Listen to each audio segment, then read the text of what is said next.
Welcome back. You're watching Road to Success, the key to your next level in business, where our goal is to see you succeed.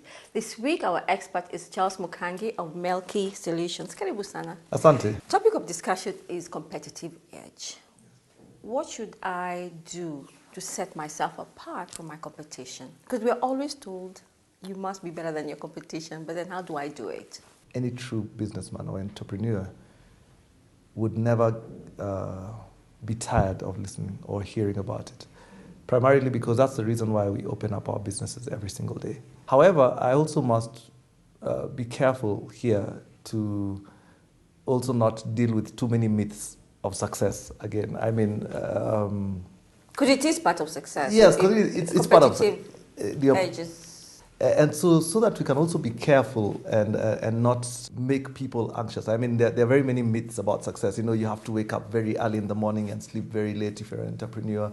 You know, you have to go through very hard, challenging times. But the reality of the matter, Kathy, is that people's journeys are different.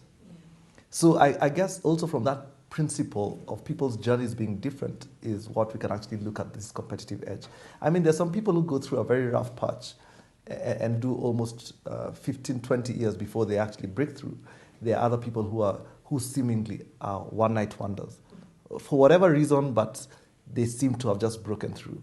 Now, does it mean that both of them are not challenging? They are, but they are different challenges altogether. Today, I'll just highlight two greater principles. One is called the hedgehog concept that is brought about by Jim Collins when he did his study about organizations or companies that moved from good to great. In the hedgehog principle or concept, it talks about three things. That all organizations that actually moved from good to great had three very interesting interfacing links. One, they liked what they did. So the place of liking what you do is important. You cannot be doing a business and you're still suffering from Monday blues. You should be doing a business that you're excited about. So because who else shall motivate you? Secondly, you must be good at it. Because, Kathy, you can like something and you're not good at it. A good example is what all of us guys do in the morning. We like singing, but we're not good at singing. True. Most of us are not good at singing. And the last cog is how can you be able to monetize? For our guest here, she actually does African products. That is the core. That is the core. That is the very reason why you exist every single day. That's the very reason why you actually open up. So the next circle after the core is what you call the generic. So you ask yourself, what is generic about all businesses around this core product? What is actually the generic? So the generic is that perhaps you'll need an office or you'll need land.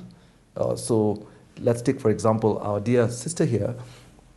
She'll need a showroom, okay? Then she'll need product. Then perhaps she'll need a salesperson.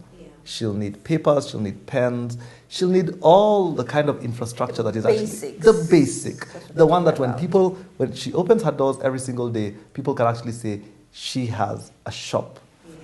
So what is expected? So the expected here is normally in terms of quality. For Helen, she'll need some good African artifacts, okay? If it's shea butter, it needs to be pure, and it needs to be, she needs to prove to us that it's African because she's selling to us based on our culture.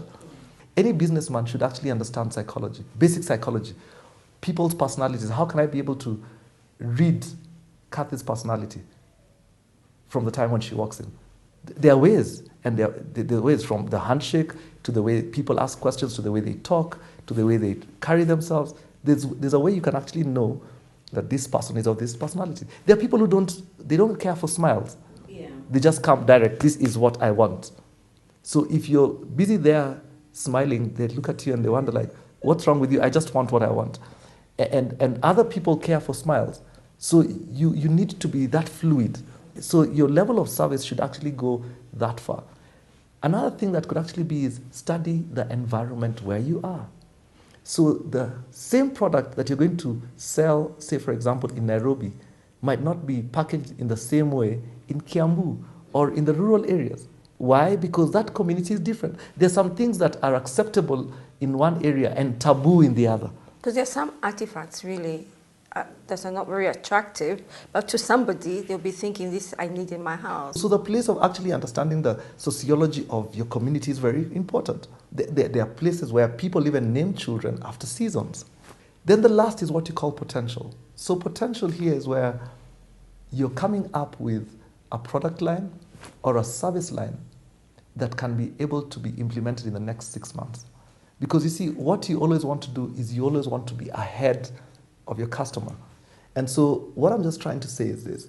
Whilst you can have the foundations right, you can be very good at what you do, you can like what you do, and you can be able to monetize it. What is going to actually set you apart and in the market is not being just there in the generic and expected circles. Thank you. It's always nice to know that there are principles that we can apply to set us apart from our competition. And a lot of people listening, I'm sure they've taken notes what you said. Thank you so much for your time. You're welcome, Kathy. It's always a pleasure to be here. Thank you for watching Road to Success, the key to your next level in business. Do have a blessed week.